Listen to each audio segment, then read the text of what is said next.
Hello guys! Good day everyone! Ito magluluto po tayo ng pinakbet na may iba't ibang mga gulay. Ito po yung mga gulay natin.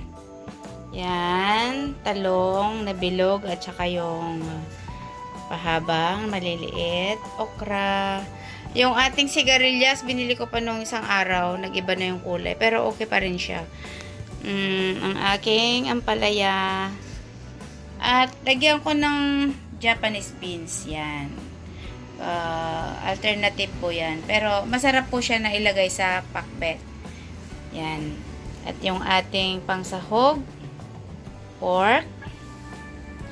At ito. Ang ating red onion. Ang panggisa natin na garlic. At saka ginger. And tomato. Ito, we need oil and bagoong. So, let's go cooking. Yan, luto na tayo guys. Ating heated wok. Ayan. Since our karne is mataba, ano muna natin. Namatay yung ating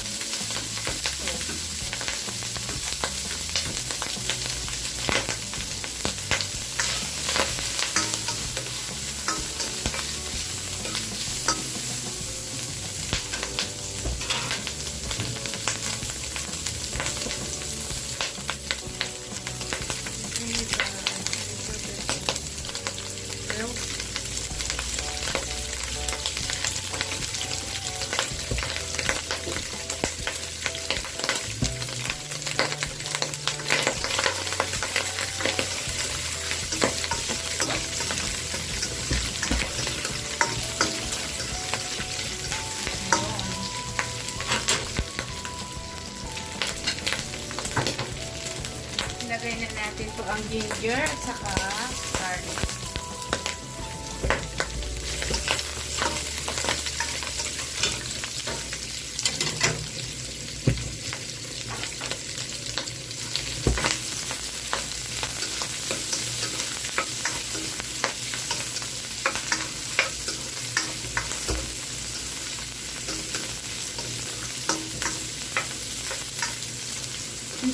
Hintayin po natin hanggang medyo mag-brown yung garlic, tsaka lumabas ang lasa ng amoy ng kanyang ginger.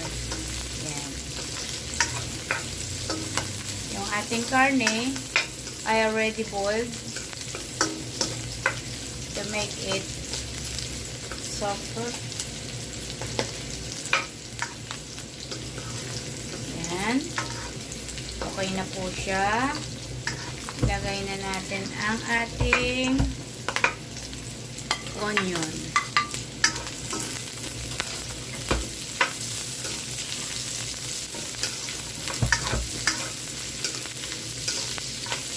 Hiniwa ko yung onion na malalaki.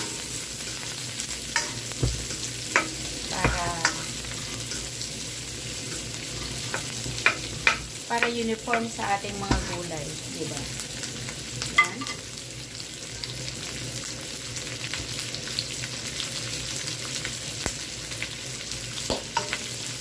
Pwede natin ilagay ang tomatoes.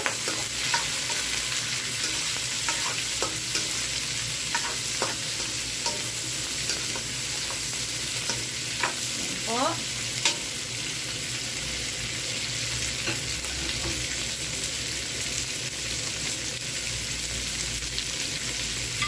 At ang ating bagoong. Itong bagoong na ito hindi masyado maalat. So, I need around 2 like this.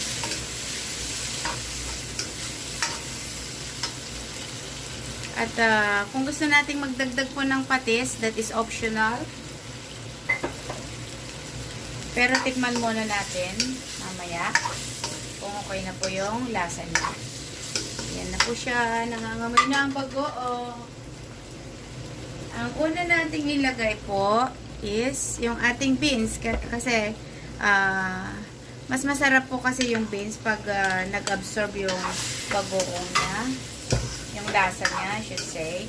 Kaya lutuin muna natin una bago yung ating iba't ibang mga gulay. Yan. Maybe around 5 minutes. Iwan na natin siya.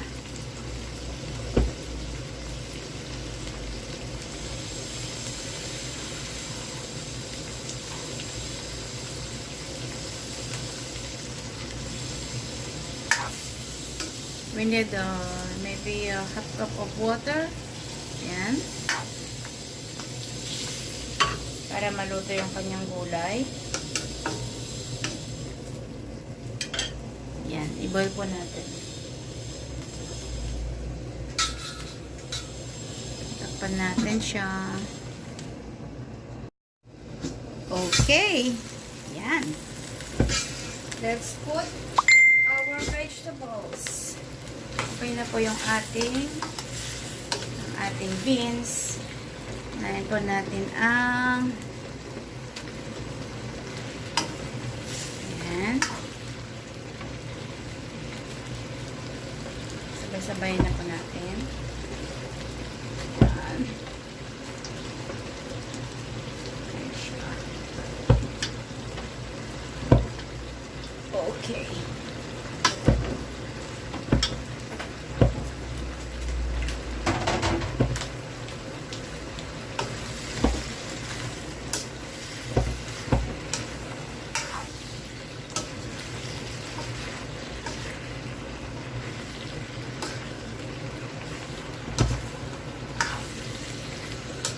I think we need a little bit more water.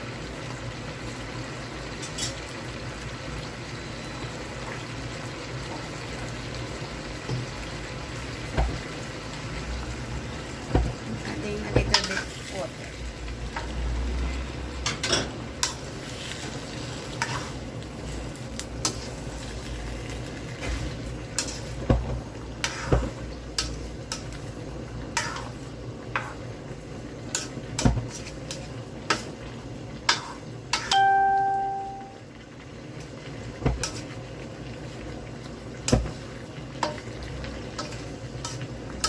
Mix well.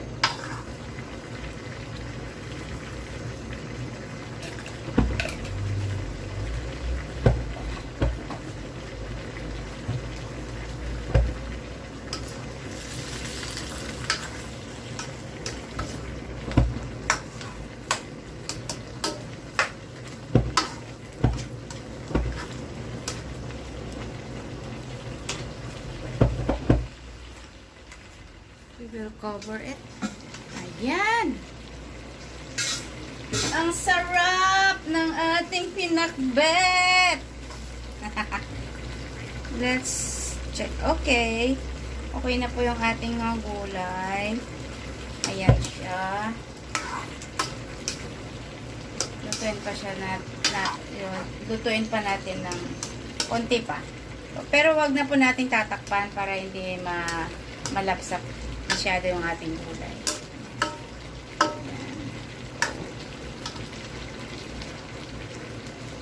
Ayan.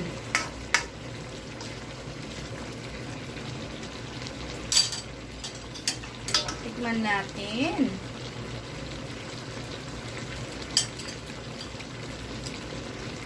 Perfect! Ayan na po ang ating pinakbet. Yan.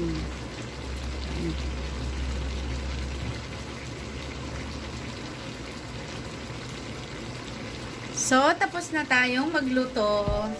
Switch off na our fire. Tapos nang lutuin ang ating pakbet. Ang sarap, guys. Let me show you. Kain na tayo.